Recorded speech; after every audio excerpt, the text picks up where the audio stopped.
Добрый вечер, дорогие друзья. Меня зовут Игорь Яковенко. 21 час в Киеве сейчас. И, как мы и договаривались, у нас в эфире Виталий Портников, украинский журналист, аналитик. Виталий, здравствуйте, рад вас видеть. Здравствуйте. Что с этим переговорным процессом, который, вот сейчас поступила информация, что все-таки они согласовали некий перечень объектов, по которым нельзя бить, энергетические объекты, прежде всего, там топливные, нефтяные базы, значит, энергетические объекты, атомные электростанции и так далее. В условиях тотального недоверия, которое испытывают вполне законно украинцы к российской стороне, в условиях полного отсутствия контроля и вообще в целом, как вы считаете, весь этот переговорный процесс, в ходе которого Россия бьет гораздо больше по гражданскому населению, по мирным городам украинским, чем раньше? По крайней мере, статистика показывает, что с начала переговоров увеличилось количество обстрелов. Как вы считаете, то, что, для меня очевидно, что все это для Путина это операция прикрытия. Вообще в этой борьбе за мир, в которой участвуют Путин и Трамп, как вы считаете, вообще, если эту борьбу за мир не остановить, от Украины что-нибудь останется или нет? Я думаю, что в любом случае останется. Ничего с Украиной такого катастрофического в этой ситуации не произойдет. Но понятно, что мы с вами постоянно обсуждаем один и тот же вопрос. По какому сценарию идут мирные переговоры? Есть сценарий Трампа добиться от Путина перемирия и уже после этого вести переговоры в условиях мира. Даже не перемирия, а прекращения огня, будем точно. И есть сценарий Путина вести переговоры с Трампом, не объявляя никакое прекращение огня. Пока что работает сценарий Путина. Мы же, когда говорим об этих переговорах, которые прошли вчера и сегодня в Саудовской Аравии, мы же должны помнить, что вообще главная американская инициатива, та самая, которая обсуждалась на украинско-американских переговорах в Джидде, это полное прекращение огня на 30 дней. Да? Все остальное это компоненты этого решения. Если будет полное прекращение огня, то необходимо, разумеется, договариваться и о перемирии в воздухе, и о перемирии на море. Кстати, первоначально именно украинская сторона говорила о необходимости полного перемирия на море и в воздухе. И эта инициатива была поддержана, как известно, Францией и Великобританией. Ничего подобного не происходит. Потому что во время последних телефонных разговоров с Трампом, обоих разговоров, Путин отказался от этого перемирия. И дальше уйдет попытка имитации. Трамп имитирует, что он продолжает переговорный процесс с Путиным, и поэтому не вводит против него никаких реальных санкций, никак на него не давит. И делает вид, что отказ Путина его ничем не обижает. А Путин просто тянет время и проводит псевдопереговоры. Посмотрите, о чем реально договорились в Саудовской Аравии. Туда же поехали эти делегации обсуждать условия перемирия, правда? Прекращение огня. Об этом даже не вспоминает никто. В Белом доме уже во всяком случае. Как большой успех называют возврат к Черноморской инициативе. Но я прошу прощения. Это означает, что Трамп на 4-м году российско-украинской войны смог добиться того, чего Эрдоган смог добиться на 2-м. Это же та же самая инициатива. И, кстати, она исчерпала себя не потому, что Украина хотела из нее выйти, а потому, что Россия из нее вышла. И потом оказалось, что никакого смысла в российском присутствии нет, потому что Украине удалось обеспечить свой зерновой коридор.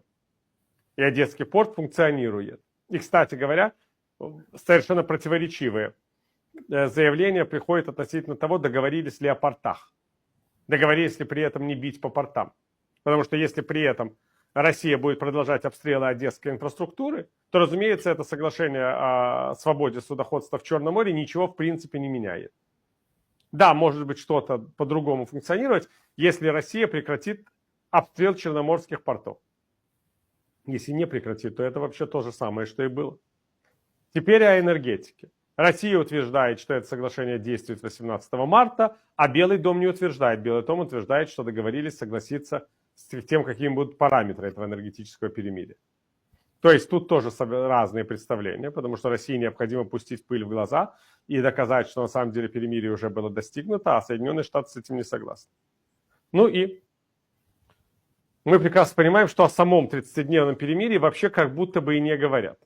И очень многие идеи, которые приходят в голову Дональду Трампу, они опровергаются российской стороной немедленно. Но буквально только что было сообщение о Министерстве иностранных дел Российской Федерации о том, что ни о каком совместном контроле над Запорожской АЭС и речи быть не может, потому что это российский ядерный объект. И мы с вами, кстати, это обсуждали и говорили, что вообще надо понимать, что и тот, кто придумывает такие идеи, и американский президент, который их повторяет, они вообще не понимают российской политической психологии. Россия в самом деле, не понарошку, а в самом деле считает оккупированные украинские территории субъектами Российской Федерации. Да? Да, это шизофрения, но, простите меня, а Тувинскую Народную Республику превратить в автономную область РСФСР, это не шизофрения? Это обычная часть территории Китая, которая была провозглашена квазигосударством, как и соседняя Монголия, после большевистского переворота 1917 года. А потом это квазигосударство, которое Россия сама же признавала независимым, было просто инкорпорировано в состав Российской Федерации в качестве автономной области. И что? Абсолютная шизофрения. Но мы же как-то уже привыкли к этому как данности. Никто не подвергает сомнению то, что Республика Тува – субъект Российской Федерации. Потому что прошло много лет. Ну вот вам и все ответы. И сказать, ну это же не было отторгнуто от территории другой страны. Было. С точки зрения международного права это всегда была территория Китая. И только Китайская Народная Республика без особого энтузиазма признала границы Советского Союза, потому что она стала коммунистическим государством. Кстати, это то, чего Россия хотела бы от Украины. Чтобы Украина стала пророссийским государством и признала те границы, которые ей укажут. Вот и все. Поэтому это все уже в истории Кремля неоднократно было с разными последствиями. Вот, кстати говоря, помните, когда Донецкая и Луганская народные республики, так называемые, установили между собой границу, у них там были разные режимы пересечения границ во время коронавируса. Я тоже вспомнил историю, когда Монгольская народная республика до 1944 года не признавала границ Тувинской. У них не было соглашения о границах, потому что Монголия считала, что Тува это вообще часть ее территории, что часть территории Тувы принадлежит Монголии. Когда Советский Союз присоединил Туву к себе, то Монголия прекрасно все эти границы признала и больше уже никогда ничего не говорила. Вот и вся история. Я почему об этом вспоминаю? Потому что то, что нам сегодня кажется шизофренией, через десятилетия будет казаться неотъемлемой частью России, если не остановить агрессию вовремя и не ударить агрессора по рукам. Как вы оцениваете перспективы признания то, что сообщает американская пресса, что администрация Белого дома собирается официально признать Крым территорией России и предложить Организации Объединенных Наций сделать то же самое? Как российский слив. Потому что эта информация, она появилась в одном единственном издании, в издании «Семафор». Там, кстати, часто бывают такие сенсационные информации. Я специально, так сказать, интересовался уже не в первый раз, когда появляются такие информации в «Семафоре», чем является это издание, потому что оно создано весьма респектабельными американскими журналистами, работавшими в Bloomberg. Там все люди с репутацией, в общем. Да, но тем не менее это издание известно своими контактами с китайскими синктенками, которые находятся в Пекине, а не в Тайбэе. Оно регулярно проводит конференции китайских и американских бизнесменов. То есть там есть достаточно протяженный и серьезный китайский след. И хотя само это издание отвергает свои связи с Пекином, внешние наблюдатели медиа об этих связях отзывается вполне уверенно. Это можно в любых медиа-исследованиях, посвященных Семафору, прочитать. А я считаю, что там, где есть след Пекина, может появиться и след Москвы. Кроме того, вы же понимаете, что подобные диалоги могут вести с разными людьми в той же администрации Трампа. Там тоже разные люди. И если есть задача подобную информацию опубликовать, то опытный журналист, по крайней мере аккредитованный в Белом доме, это пошло от журналистки, которая аккредитована при Белом доме, точно знает, к кому подойти, чтобы получить подобный взгляд на вещи. Потому что, как вы понимаете, никакого смысла в признании Крыма российским Соединенными Штатами вообще нет, это ничего не меняет. Даже если Соединенные Штаты предложили бы это Генеральной Ассамблее ООН, они бы провалились с этим голосованием. И у меня есть прекрасный пример. Реальный, не придуманный Семафором, а реальный. Это история с Западной Сахарой и соглашениями Авраама. Когда Соединенные Штаты добивались восстановления дипломатических отношений между Израилем и Марокко, и король Марокко затребовал хоть какой-то цены за это решение, которое не популярно в марокканском обществе, в особенности сейчас, то Соединенные Штаты в ответ признали, что Западная Сахара, аннексированная Марокко, бывшая испанская колония, на независимость которой претендует коренное население и представляющее это коренное население фронт Полисарио, является неотъемлемой частью Марокко. Они это признали. Но большинство стран мира это не признает. Генеральная ассамблея ООН это не признает. Да, Сахарская Арабская Демократическая Республика не является членом ООН, но тем не менее много государств, которые признают ее суверенитет над Западной Сахарой. Вот. И это абсолютно такая реальная вещь. Я просто вот вчера или позавчера читал инаугурационную речь новой президентки Намибии, которая сказала, что вот задача ее страны бороться за независимость Палестины и Западной Сахары. Ну, Палестина это как будто привычно нам, потому что очень многие страны глобального юга выступают за независимость палестинского государства и за его появление. А вот Западная Сахара, она не так известна, но тем не менее это существует как фактор международного права и как спорная территория. И никакие американские уступки по Западной Сахаре Марокко не изменили никак эту ситуацию. То же самое может быть с Крымом. Это может повлиять на репутацию США, но отнюдь не изменит ситуацию с международным статусом полуострова. И поэтому я считаю, что это обыкновенный российский слив, что это Россия таким образом просто пытается создать вот такую атмосферу взаимного недоверия и нервозности среди союзников. А вот видите, что Соединенные Штаты уже Крым готовы признать. От чего вдруг? Ради чего? Зачем им это делать? Ну, так сказать, здесь тут могут быть разные гипотезы. Это может быть ради укрепления каких-то... Ведь зачем-то Трамп все-таки старается выстроить отношения с Путиным. Да, зачем безусловно, он старается выстроить отношения с Путиным. Ясно играет в этих переговорах. Очевидно совершенно, что это не переговоры, так сказать, Россия-Украина при посредничестве США, это Украина против США и России. Ну, я не думаю, что Украина против США и России, пока Соединенные Штаты поставляют оружие Украине, при этом это более сложная конфигурация. И считается, что просто США ведут переговоры одновременно с Россией и Украиной. Но я еще раз говорю, я не хочу обсуждать информацию, которая для меня является неверифицированной. Я считаю, что будет очень много пропагандистских вбросов в России, и обсуждать вопрос, зачем это нужно Трампу в ситуации, связанной с признанием Крыма, когда мы никакой адекватной информации об этом не имеем, я просто считаю бессмысленным. Мы пока что вообще никуда не... Нет, я в данном случае имею в виду очень простую вещь. Это последнее интервью. Все-таки это не кот начихал, это интервью очень доверенного лица Трампа Уиткофа Такеру Карлсону, где, собственно говоря, полностью были воспроизведены все путинские нарративы, все соловьевские нарративы, симоняновские нарративы, лавровские нарративы и так далее. То есть просто... Но это еще раз говорит о том, что Витков вообще ничего в этой ситуации не понимает. И поэтому с большим удовольствием воспроизводит все то, что ему сказал Путин. Вы вообще вспомните, что Витков политикой это стал заниматься в 2024 году. Он даже в первый срок Трампа никак не занимался политикой. А сейчас Трампу нужны какие-то свои люди. И я совершенно не сомневаюсь, что во время всех этих встреч с Путиным ему все это рассказывали, про референдумы, про все остальное. Но у него задача, кстати говоря, быть человеком, который вот выстраивает доверительные отношения с Путиным.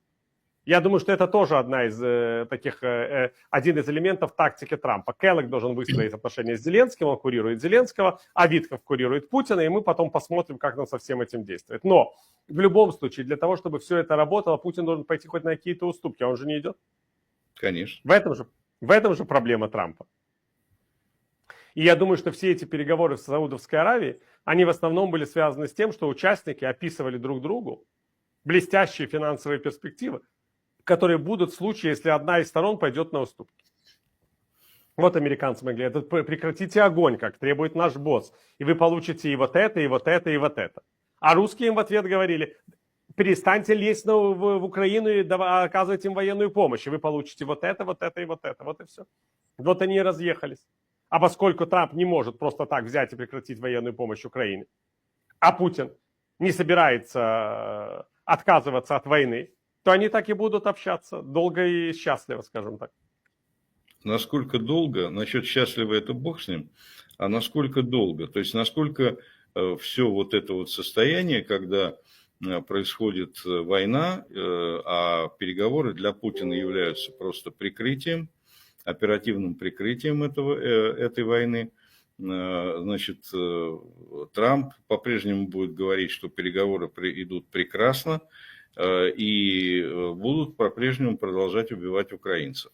Да, Сколь угодно долго, хоть всю каденцию. Эти переговоры могут идти в двух вариантах. Первый – прекращение огня. И переговоры второй – переговоры без прекращения огня. Переговоры с прекращением огня зависят от того, способен ли Трамп принудить Путина к такому варианту. Переговоры без прекращения огня зависят от того, согласится ли Трамп к таким переговорам, как к выходу из ситуации, по крайней мере, в ближайшие годы. Но при этом Трампу придется помогать Украине далее. Вот в чем еще важная часть всего этого переговорного процесса. Потому что если Трамп откажется от военной помощи Украине, он перестанет быть участником этих переговоров. Зачем он тогда нужен? Ну вот в один прекрасный день Трамп говорит: вот помощь окончена, мы новое инициировать не будем, надо договариваться. И разведную информацию мы не будем давать. Но тогда в чем смысл Трампа? Нет больше смысла Трампа, правда? Зачем тогда русским с ним разговаривать? И зачем украинцам с ним разговаривать? В чем вообще вклад Трампа в переговоры? Он же не посредник. Он может рассказывать сказки, что он равноудаленный посредник, но это неправда. Он глава государства, который создает баланс в войне своей военной помощью и разведывательной информацией. Если он не оказывает военную помощь и не предоставляет разведывательную информацию, он не является никаким участником переговоров. Тогда можно переговоры проводить с любой другой стране, хоть Эмиратом, хоть Турцией. Быть посредником.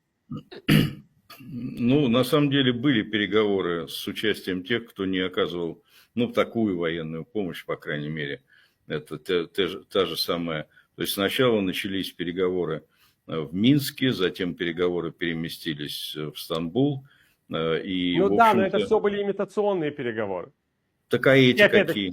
И в Минске, и в Стамбуле, нет, эти такие, что там участвует американская делегация. В Минске и Стамбуле никакие делегации не участвовали. Там русские и украинцы говорили между собой. Если Трамп не оказывает военную помощь, его участники вылетают из-за стола переговоров. Зачем они нужны? Ну, они, понимаете, все-таки речь ведь идет о том, что просто-напросто игнорировать Соединенные Штаты Америки и, так сказать, отказать им в возможности каким-то образом участвовать, скорее всего, Украина не сможет. Ну, подождите, что... если Соединенные Штаты никак не помогают Украине и не предоставляют ей военной помощи, почему их нельзя игнорировать, если они сами себя игнорируют? Вот их больше нету на европейском континенте, оружия нет. Это же не черно-белый процесс, это же, так сказать, не то, что, понимаете, Соединенные Штаты Америки полгода не оказывали никакой помощи, благодаря усилиям Трампа, и тем не менее их никто не игнорировал. Конечно, потому что шел процесс договоренности об этой помощи. Да. Вот а если бы процесса не шло, то игнорировали бы. И еще важная вещь. Соединенные Штаты при этом предоставляли разведывательную информацию. А тут вопрос, если они будут предоставлять разведывательную информацию, то они будут за столом переговоров.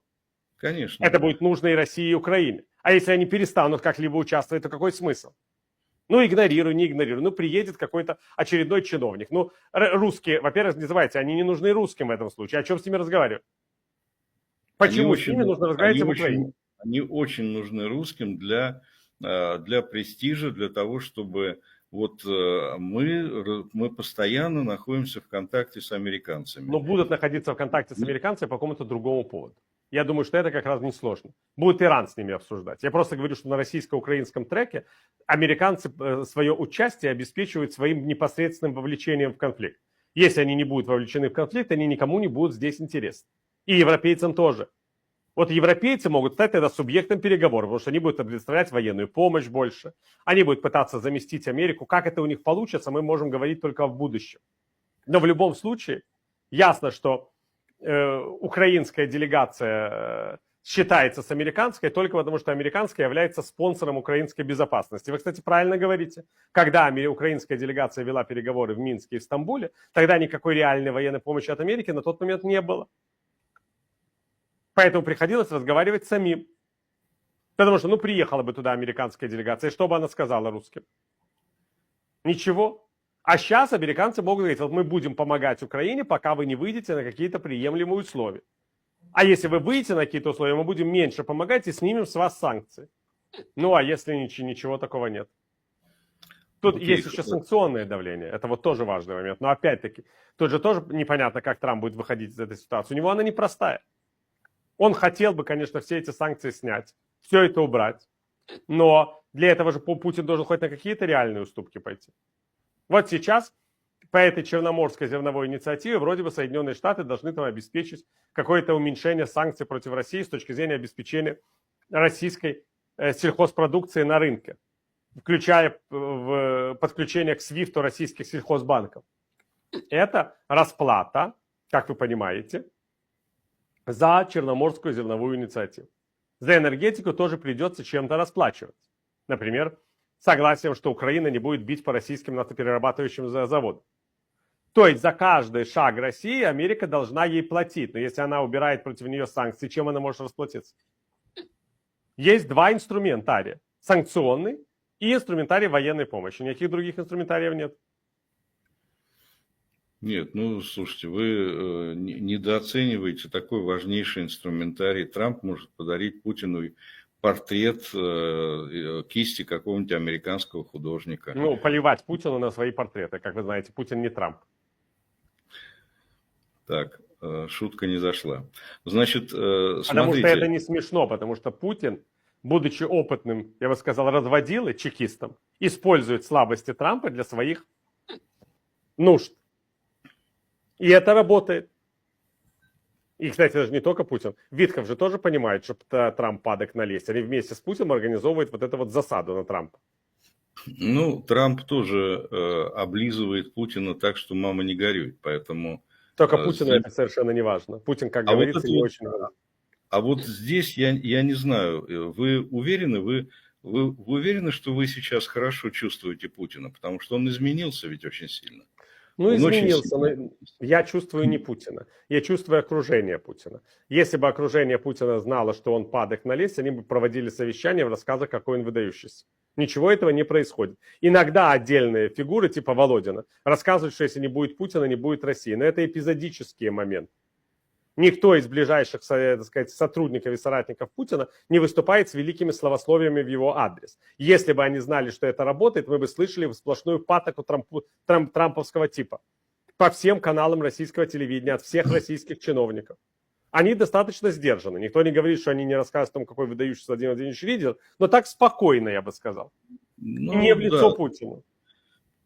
Ну, тем не менее, так сказать, все-таки культ личности Путина есть. Он, ну, конечно, очень условный. Это такой культ личности, какой был культ личности Андропова. А мы помним, какие бывают культы личности. По Брежневу, по Сталину, да? Ну да. Ну, у Путина даже звезды Героя России нет, простите. Ну, это, видимо, его решение. Это его решение. Правильно, как и Андропов. Вы помните историю, разницу между Андроповым или Черненко? Конечно. Андропов умер героем социалистического труда. Когда он был генсеком, он не повесил на себе на грудь ни одного ордена. А что первое сделал Черненко, став генеральным секретарем? Стал трижды героем социалистического труда. Люди разные. Он не приходил в сознание. Он в это время... Какая разница, приходил он в сознание или нет? Главное, что в этот момент его интересовало его окружение. А окружение Андропова, хотя Андропов тоже был тяжело болен, все эти награды не интересовали. Потому что люди типа Андропова и Путина интересуются властью. А люди типа Черненко и Трампа интересуются еще и наградами, и словословиями. И это, кстати, во многом очень часто связано с возрастными и медицинскими изменениями, потому что, опять-таки, мы с вами хорошо помним, что Брежнев стал таким, каким мы его знали с точки зрения вот всех этих наград и орденов, уже в тяжелом, я бы сказал, психическом состоянии. Брежнев в 60-х годах 20 века как-то особенно и орденами не интересовался. Он был таким политическим волкодавом, который интересовался собственными полномочиями. А потом наступил период такого маразма и почетного оружия, маршальской звезды, 5 звезд, от всего этого кошмара, который мы видели, когда, и, кстати, тогда, когда приближенные, они соревновались в словословии. Даже люди, которые, в общем, были достаточно сдержаны, участвовали в этом всем марафоне, типа там Михаила Андреевича Суслова и прочих. И Черненко точно так же. А Андропов с Путиным нет. А вот Трамп, он тоже, видите, он падок абсолютно на такое состояние. И я думаю, что это во многом еще и изменение психологического характера. Что вот это вот так все звучит. Вы, кстати, помните от первой во время первого президентства Трампа, чтобы его приближенные вот так вот рассказывали о его гении. Тиллерсон, Мэттис. Такого же не было? Нет, все изменилось. Изменилась первая и вторая каденция, это небо и земля вообще. И по объему полномочий, и по объему ресурсов это совершенно разные вещи. И по степени безумия самых разных проектов здесь все совсем другое. Тем не менее, ну, все-таки безудержная лесть Трампа в адрес Путина, она тоже работает, она есть, и она имеет символическое значение. Даже не важно, что Путин как-то на это падок или не падок. Она просто важна, потому что это означает поддержку Путина, по сути дела. С этим я совершенно не буду спорить. Я тоже считаю, что все эти слова произносятся для того, чтобы легитимизировать Путина и реабилитировать Путина. И когда Витков говорит о двух великих лидерах, то это, конечно, моральная катастрофа Соединенных Штатов. Конечно, конечно. И вот в этой связи вопрос. То есть вы считаете, что все 4 года могут продолжаться вот это вот, так сказать, вот этот союз двух великих лидеров? Я думаю, что в какой-то момент Трампу придется добиться какого-то уровня перемирия, и Путину придется на это пойти. Потому что без этого прекращения огня все это может, так сказать, эта чашка может лопнуть. Но... От чего? От чего? От чего она лопнет? От того, что Трампу не удастся доказать, что он прекратил убийство людей, что является его важной частью его политической программы. Что? Ну, увидите, что. Вот опять-таки, я хочу понять, на самом деле, и, так сказать, убедиться в том, что это действительно так. Потому что у меня складывается ощущение такое, что, ну, хорошо, Трамп много чего говорил, он делает широковещательные заявления по поводу там сектора газа, переселить всех в космос. Не получилось. Ну, ладно. Он в предыдущей каденции говорил о том, что он договорится с Ким Чен Ыном. Не договорился. Это правда, да. Да, но сейчас, понимаете, сейчас эта тема возникает. Сейчас эта тема возникает на каждой его встрече с журналистами, с каждым его приходом к какой-то прессе. Все время европейцы все время, так сказать, спрашивают, как добиться этого перемирия, потому что они, прекращения огня, простите, потому что они готовят какой-то там контингент. Это все время звучит. Ему не удастся с этой украинской темы спрыгнуть, потому что он сам ее гипертрофировал. Ему не нужно было про нее самому так говорить. А сейчас она его буквально преследует. И ему не придется выбирать. Либо ему действительно заявить, да, у меня не получается, мы будем давить на Россию, он этого не очень хочет. Либо добиться от Путина хоть какого-то прекращения огня. Я продолжаю, хоть какого-то. Может быть, там на 60 дней. Но чтобы показать, что он может добиться подобного результата. Я, кстати, вы уверены, что такое прекращение огня, оно на каком-то этапе не будет в интересах самого Путина? Мы что же в этом не можем быть полностью уверены? Нет, конечно, знать это невозможно. Ну, вернее, можно знать, но для этого надо хорошо знать ситуацию в экономике. Ситуацию в экономике, ситуацию с мобилизационным ресурсом, ситуацию с вооружениями. В конце концов, ну, Россия вот топчется под Покровском. Я понимаю, что она может достигать еще военных успехов, но это все очень медленно происходит. А перемирие может помочь действительно с точки зрения России обновить силы, обновить арсеналы, забрить в армию еще какое-то количество людей. Вы же видите, Путин пытается добиться этого прекращения огня, он же его не отвергает, он уже несколько раз говорил, что он его не отвергает, но он пытается добиться максимально выгодных для себя условий этого прекращения огня, то есть практически путем прекращения огня добиться демилитаризации Украины. Но тут же есть следующий вопрос, а если он не добьется демилитаризации Украины, вы уверены, что он откажется от прекращения огня? Ну, у него есть такая программа максимум, но есть, наверное, и программа минимум. Путин же всегда выступает с достаточно, я бы сказал, обширной, серьезной, запросной позицией, чтобы потом от нее отступать. Он в этом смысле опытный переговорщик. Я просто думаю, что возможен вариант имитации прекращения огня. То есть Путин объявляет прекращение огня и на следующий день говорит, что Украина нарушила это прекращение огня и во всем виновата Украина. То есть, это может быть, но тогда американцы опять начнут переговоры. Тут вот зависит от того, да, вот это логика Путина, и Путин будет орать на весь мир, как как резаный, что, так сказать, мы не можем больше доверять Украине. Посмотрите, вот они... Слушайте, прекращение огня никогда не устанавливается так, чтобы быть абсолютно на одном уровне все время. Мы это знаем по прекращению огня в период 2014-2022 годов. Стороны изначально соглашаются, что могут быть какие-то спорадические инциденты, и ничего тут Путин орать не сможет. Прекращение огня – это прекращение огня. Оно не только на линии фронта, кстати, достигается. Это прекращение взаимных обстрелов территории, это прекращение обстрелов на море, это все. А да, на линии фронта, на линии соприкосновения могут быть какие-то спорадические вспышки. Так для этого же существует механизм контроля, когда вызываются, там сказать, какие-то контрольные механизмы, или российско-украинские, или международные, выясняют, где там огонь прекращен, где не прекращен. Я бы не гипертрофировал бы так возможности этих провокаций. Потому что эти провокации будут предусмотрены самим механизмом контроля. Сам механизм контроля будет предусматривать, что такого рода нарушения огня могут быть. Иначе прекращения огня не бывает. Поэтому необходимо будет разработать механизм, если опять-таки Путин к этому будет стремиться. Но мы этого до конца не знаем.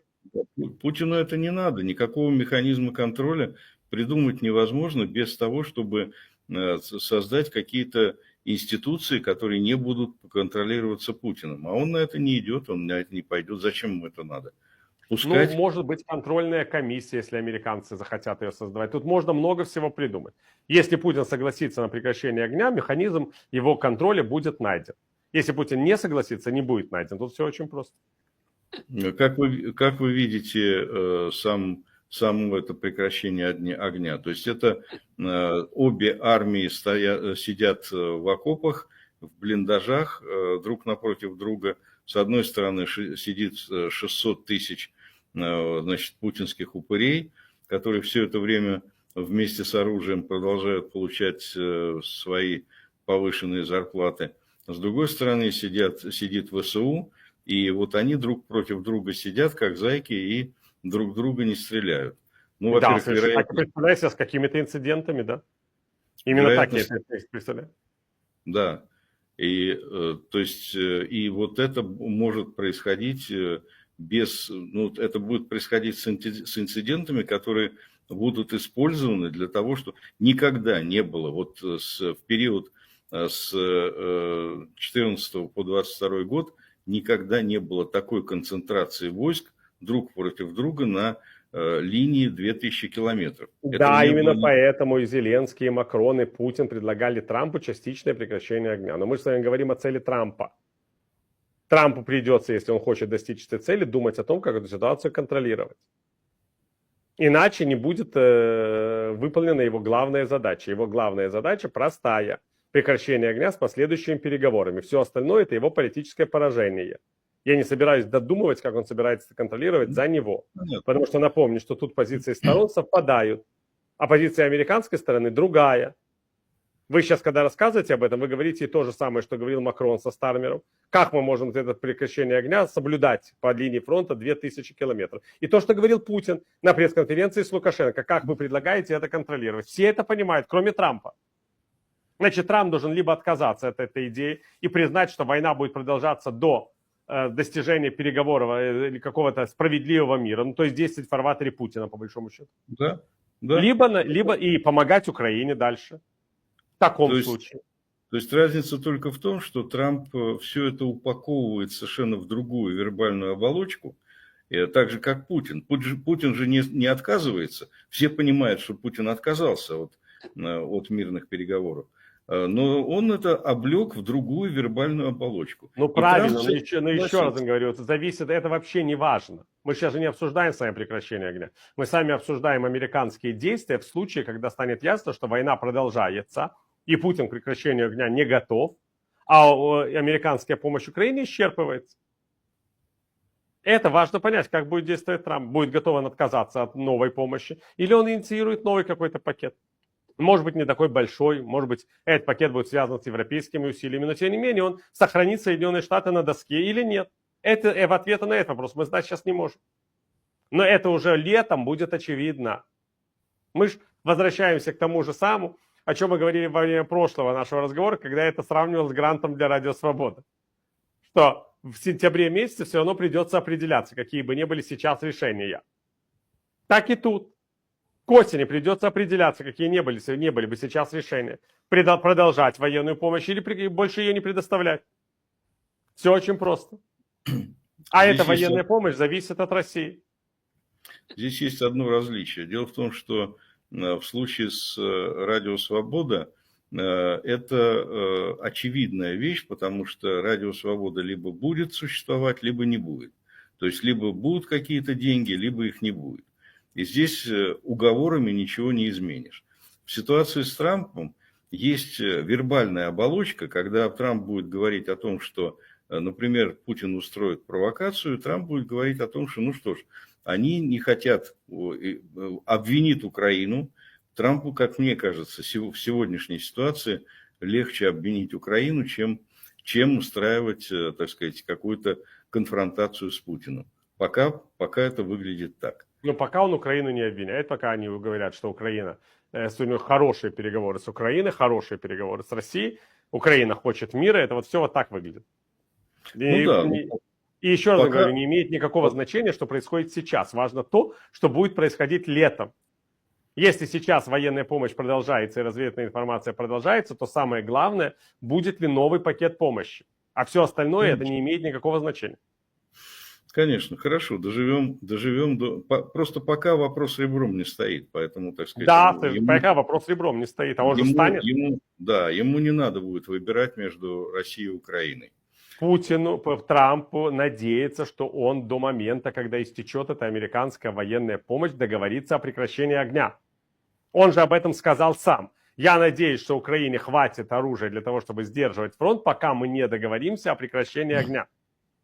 Он на это в самом деле рассчитывает.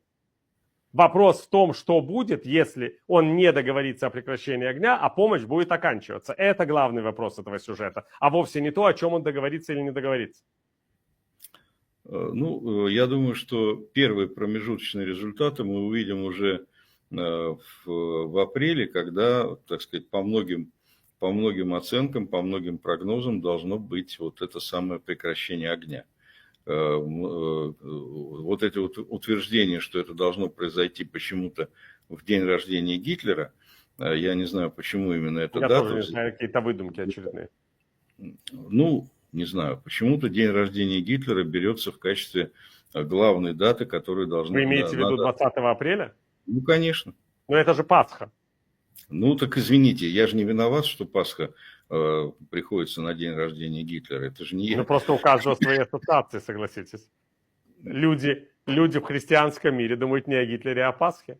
Поэтому это пасхальное перемирие, это такая традиция. Я понимаю, да. Ну, опять-таки, у всех свои ассоциации. Я думаю, что, так сказать, поскольку день рождения Гитлера для нацистов всего мира это большой праздник, как вы прекрасно знаете. Ну, вы же допускаете, что христиан в мире больше, чем нацистов? Или вы в это уже тоже не верите? Не знаю. Я думаю, что это пересекающееся множество в значительной степени. Ну, бог с ним, это уже такой социологический спор. Я согласен с тем, что христиан в конечном итоге больше, хотя это уже сегодня пересекающееся множество. Если брать разные конфессии, то здесь, пожалуй, что есть предмет дискуссии. У меня просьба, как обычно в наших беседах, завершить наш разговор ответами на те вопросы, на те многочисленные темы, которые мы с вами не обсудили. Я думаю, что главное, о чем нам стоило поговорить, это чудесная история с утечкой информации из мессенджера «Сигнал», потому что сама эта замечательная история с американскими чиновниками, которые общались относительно войны на Ближнем Востоке, относительно удара по позициям хуситов, просто в мессенджере, стирая собственные сообщения, ставя их на исчезающие, не заметив присутствие в группе журналиста, это, конечно, вообще высший пилотаж. Такого вообще не думал, что такое вообще возможно, честно говоря. Я не думал, что люди могут в сигнале общаться на такие темы. И не думал, что в эту группу можно включать случайных людей. Вообще, вот я многое в жизни, так сказать, политически готов предвидеть, но такое не готов. И это, конечно, поразительно. Виталий, а что вас удивило? Ведь результат вот этой вот спецоперации по осушению Вашингтонского болота привел к тому, что фактически профессионалов всех из государственных ведомств увольняют и назначают хунвейбинов, которые отличаются только одним – преданностью Нет, ну лично хорошо, Трампу. но вы прекрасно знаете, что Олдс, он член Палаты представителей. Он, в принципе, получал все соответствующие инструкции по секретности и так далее. Он же не с ранчо какого-нибудь прибыл в Белый дом. Не, одну секундочку, а вы уверены, что это ошибка лично Уолтса? Да, уверен, Это, потому что он лично слал приглашение со своего номера этому журналисту. Это лично ну, Олдс. Он ну, то лично есть создавал эту группу. вы исключаете техническую подготовку каких-то людей. Что Да, это, исключаю, потому что, насколько я понимаю, речь идет о личном телефоне Уолтса. А какие-то люди были потом предложены участниками этой группы в качестве их представителей. Вот в этой телефонной беседе участвовали реальные люди. Рубио, Венс, Хексет. Они в самом деле участвовали. Просто они не все время были, и они потом передали саму беседу, да, ну, на какое-то время своим референтам, которые продолжали ее, когда они отвлекались, да, не могли отвечать, потому что они там были без телефона, может, на каких-то секретных объектах, может быть, на каком-то, я не знаю, на каком-то выезде. Кстати, Витков участвовал в этой беседе, находясь в Москве. Вы же не думаете, что там с ним был какой-то помощник, который вел эту беседу? скорее всего, нет. Ну вот, это обыкновенная личная беседа, еще раз говорю. И эта группа была создана не кем-то случайным, потому что Уолтс вряд ли дает свой телефон референту, который кого-то приглашает Венса. В том-то и ужас. Просто референт должен был бы создать канал в закрытом канале связи. Но Уолтс понимать, что это все должен, я еще раз говорю. А Рубио? Он же сенатор, сколько лет он в Сенате сидел? Давно. Несколько десятилетий? Вы хотите сказать, что он никогда не проходил инструктажа по секретной информации? А Венс? Он сенатор. И из всех этих людей, которые там в чем-то участвовали, реально ни в чем не причастен к этой деятельности только Хексет. Все остальные, они были так или иначе на разных должностях в государственной службе. Из ведущих фигур. И я считаю, что это не вопрос того, что они не знают, что они делают. Они просто считают, что им все можно. Зачем им нужно всего этого придерживаться? Все это ерунда. Они это делают, потому что могут. Просто им единственная ошибка Уолтса была не в том, что они вели эту беседу. Я уверен, что они все прочие беседы ведут в таких же мессенджерах. А в том, что он добавил туда журналиста. Что он до такой степени потерял контроль. Но опять-таки не забывайте, мы говорим о советнике президента Соединенных Штатов по национальной безопасности. Да? Вот у него телефон. У вас что, не бывает ситуации, когда вы берете мобильный телефон, хотите кому-то позвонить, что-то добавить, вам кто-то звонит или какое-то сообщение появляется, вы отвлекаетесь и в результате посылаете другому человеку фотографию, которую вы хотели послать этому. Такое бывает у массы людей. Конечно. Но если вы еще советник президента, при этом у вас 150 миллиардов задач, то вы просто можете перепутать одного человека с другим. Случайно. И это потому, что у вас не организована государственная служба, и вы не хотите, чтобы она была организована. Не видите в этом смысла.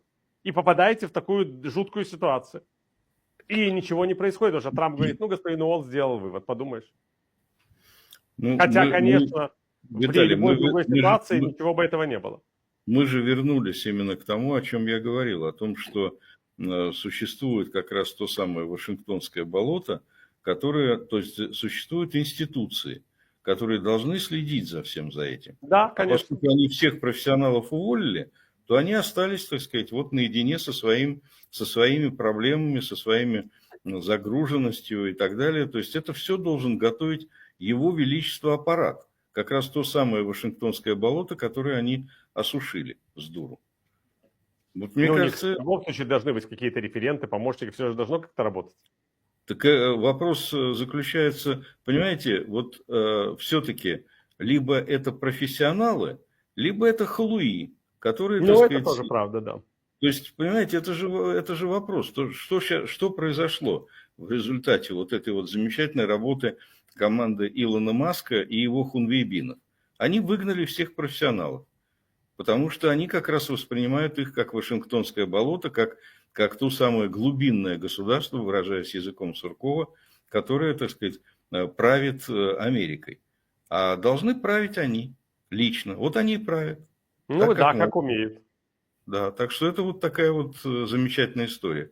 Ну и раз вы пошли в эту сторону, вы меня вынуждаете просто задать вам вопрос.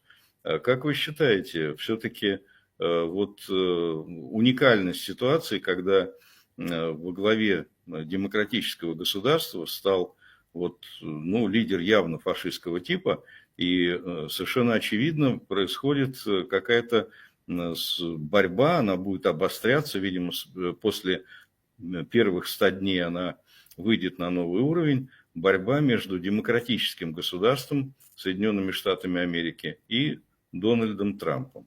Как вы считаете, каковы перспективы этой борьбы? Зависит от силы институций, от эффективности судебных властей, от готовности федеральной власти выполнять решения федеральных судов и от результатов до выборов в Конгресс в 2026 году.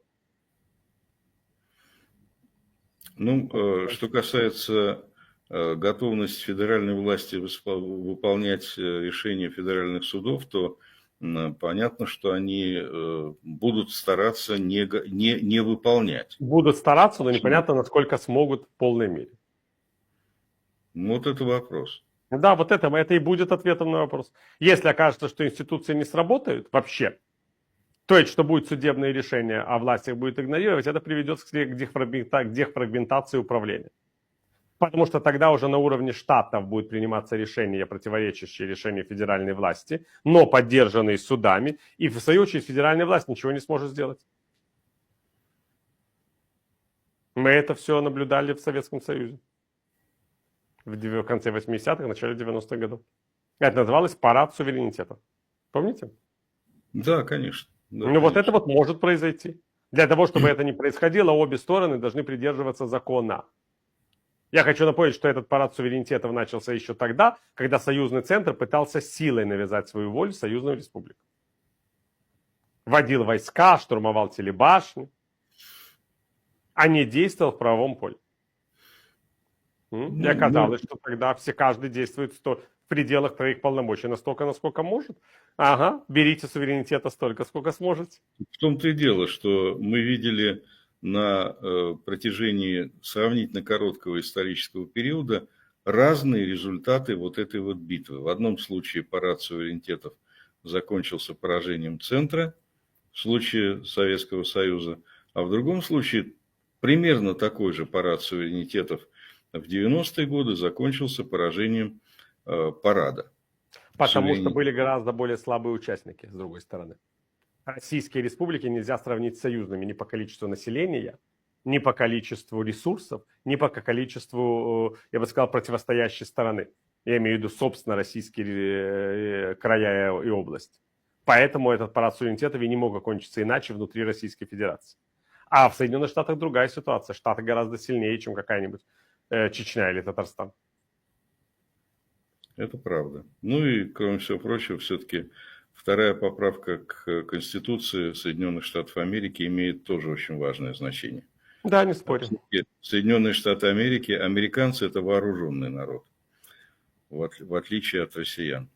Спасибо большое, Виталий. И поскольку у нас часто меняется ситуация, то мне придется вас просить периодически приходить и сверять часы. Спасибо вам большое за ваше мнение. Удачи вам и всего доброго. До свидания.